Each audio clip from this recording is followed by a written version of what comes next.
Yep. Oh, better one. This is a better fish, guys.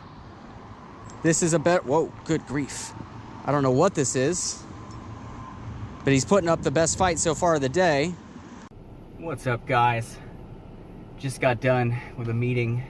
Now, time to go fishing. But first, we need to get some small hooks and a little bit of bait, so let's get to it.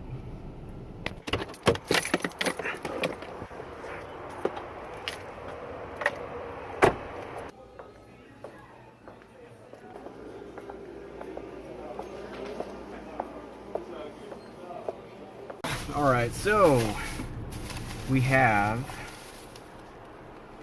red worms and just some basics, small floats, a little shot. And before we head out, I'm gonna get some food. I have not eaten anything all day long.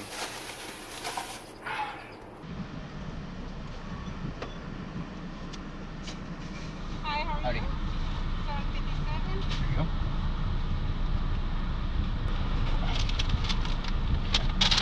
Thank you. Have a great day. You too.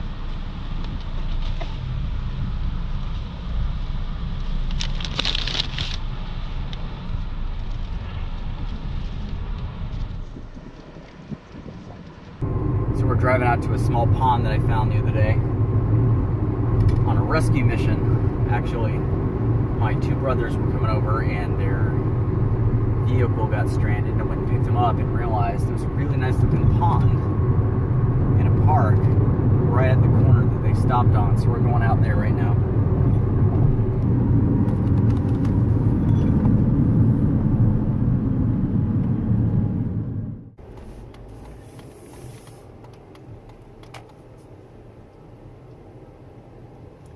All right, let's park in the shade, yo. All right, we made it. Time to get into my fishing attire. There we go. Not complete without GoPro. Ow. Nice breeze. All right. Not a bad looking spot. So this bulkhead seems to go most of the way around this pond. A couple of fountains, oh yeah. A tunnel under the street, and there's a culvert right over here. That's the first place I want to try. This is going to be a very quick little mission. So I want to hit some ponds like this can be hit or miss. I find more often than not they're hit. These unassuming ponds tend to have some decent little fish in them.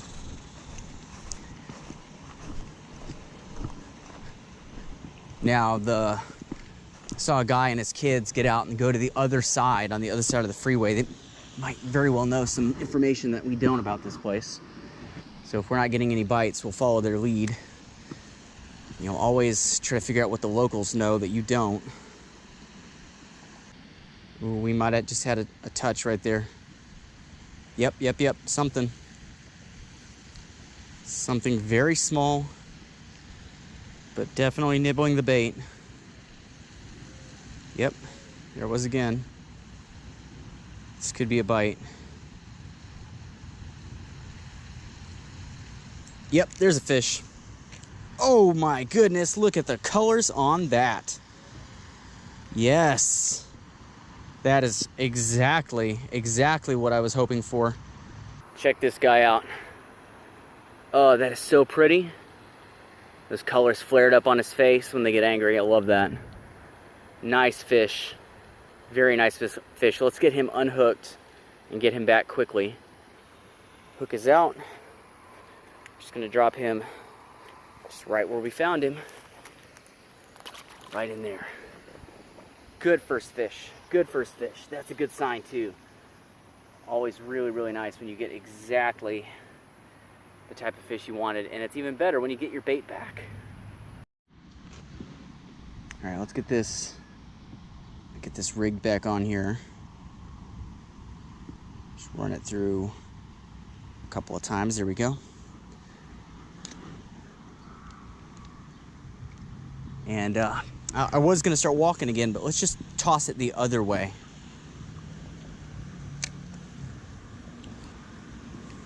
So we just got that fish out of the corner. We're just gonna work our bait alongside the bulkhead here. Very aggressive bluegill, very small fish to take. This jig head is kind of heavily weighted.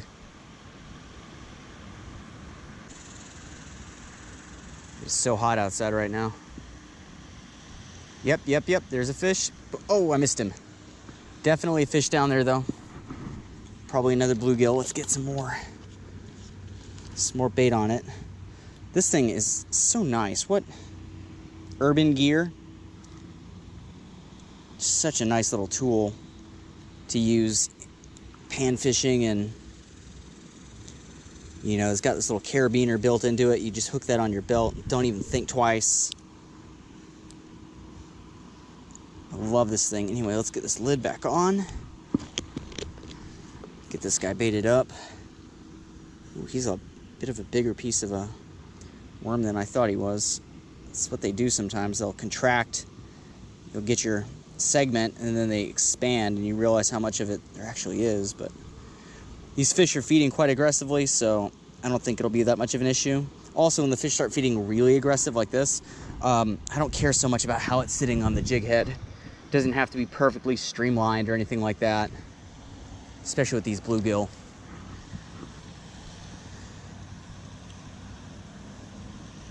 With some fish, I try to make that presentation as perfect as possible.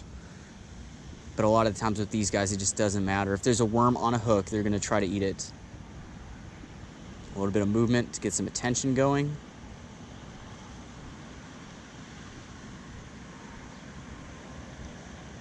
Yep. I think I got a drop back bite here, hang on. Yep, there's a fish. This is a better one. Yes! Nice. You can always tell it's a bass when they pick it up and start running to, oh, God, he spined me good. When they pick it up and they'll start running a different direction with it. Bluegill don't typically do that. Bass almost always do that. There we go. I'm trying to do more full body support on these fish, a little less of that traditional bass angler lipping. I mean, that's how I've got my grip on him right now, but I'm also supporting his body with my hand. Some YouTubers that I really highly respect were saying that that is just kind of something that was born out of convenience for the angler, but is really not great for the fish. So more and more, if I can, I'm going to try to start eliminating that grip and going towards something more like this. Really nice fish to have though. Ooh, yep. Boom, there he goes. Yes, 2 great fish right off the bat. Now he took that whole worm off in his fight. That's what we're using. There you go, put it on my hand so you can see. That's I think a 1/16 of an ounce jig head. Very small, but decently weighted for its size. I've got a non-slip loop knot on it. And as far as tackle, we've got the Penn 2 2000 on the Daiwa Laguna 6-foot medium fast. For the money, this is the best rod and reel I've ever owned. The Penn models. I haven't had one of the new 3s, but the 2s are just, you know, for $60, $65 is about how much I paid for this one. It's the best piece of gear I've ever owned, maybe, for the price. And then these Daiwa Laguna rods are just killing it in my eyes. I've got 2, and I've caught everything on them from bluegill like you just saw to 10-pound carp to red drum. So they do the business, man. They're good. Oh, this looks like a good spot. This little garden rotunda looks like it provides really good shelter and a good place to ambush fish coming around the corner. We'll try up here from this high side first. So you can see there's a gentle slope there. And then, yeah, it looks like a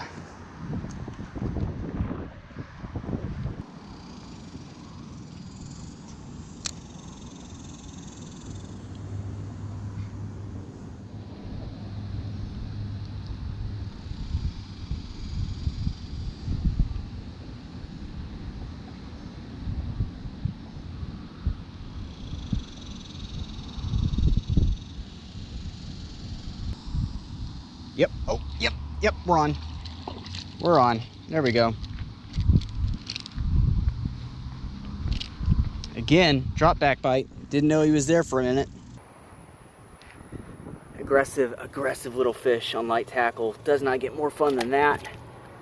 There he goes. All right, I want to hit that corner down there, and then I think we can call it a day. So let's get a move on. We're running out of time, and I've got just that one other spot we haven't tried yet. All right. Don't want to fall in. Get my socks wet. See, that's that right there. That's where I want to go. I just didn't want to walk down through somebody's nicely manicured bush. Okay, put our bait there. Let's try casting right alongside the corner first. I always like to try to catch any near fish before I try to cast out any further. The idea being, let's say there's a fish here and there's a fish there. If I catch that fish first, he will spook that near fish on the way in. Whereas if I catch that near fish first, we can get him in, release him, and then hit that one that's further out. Let's see if there's anyone just patrolling the edge of that tunnel. So what I'll do is just cast it to the far side, and then just slowly we'll jig it across. And if anyone's in there waiting, they might rush out and grab it as it comes across.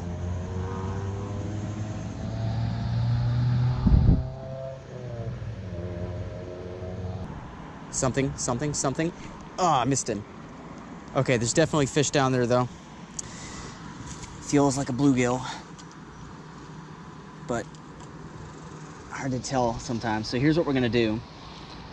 Anytime I'm having trouble getting a fish to take the hook due to its size, just dramatically downsize the bait and specifically fit it to where it's over the hook point and not much else. So that right there, if a fish bites that, the odds of it not getting that hook point in its mouth are dramatically lower. Here we go. You got to think, being above this perch, these fish are very conditioned to having, different insects and whatnot fall down. Yep, there we go, we got him. Oh, you know what that looked like to me? It looked like a little catfish. I just saw him for a moment, but he had that distinctive kind of pink-purple color. Could just be a very small channel cat. Let's try this again.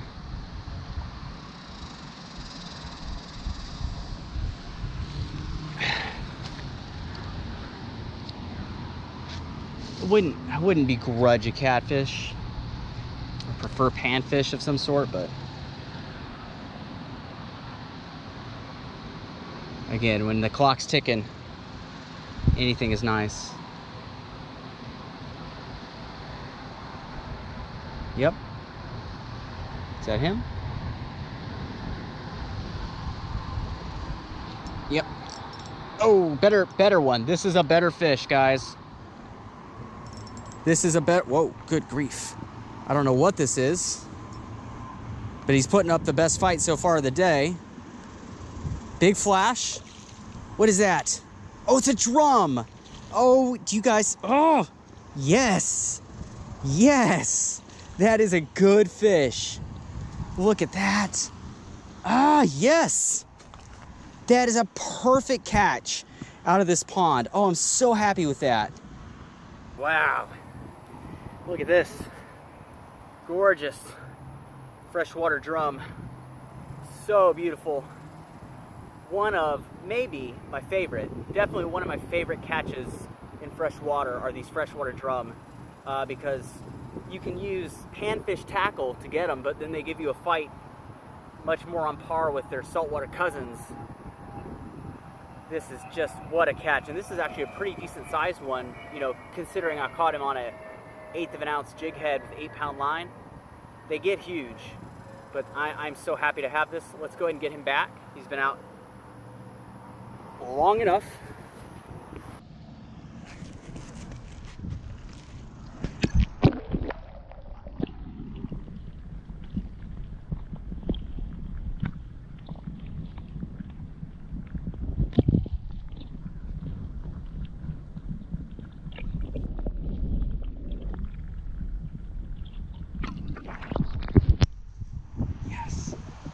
Well, I think that'll just about do it. Remember to like the video, subscribe. When you do subscribe, hit that little bell so when I upload a video, you're the first person to know about it. More is coming, stay tuned. Until it's here, I'll see you guys later.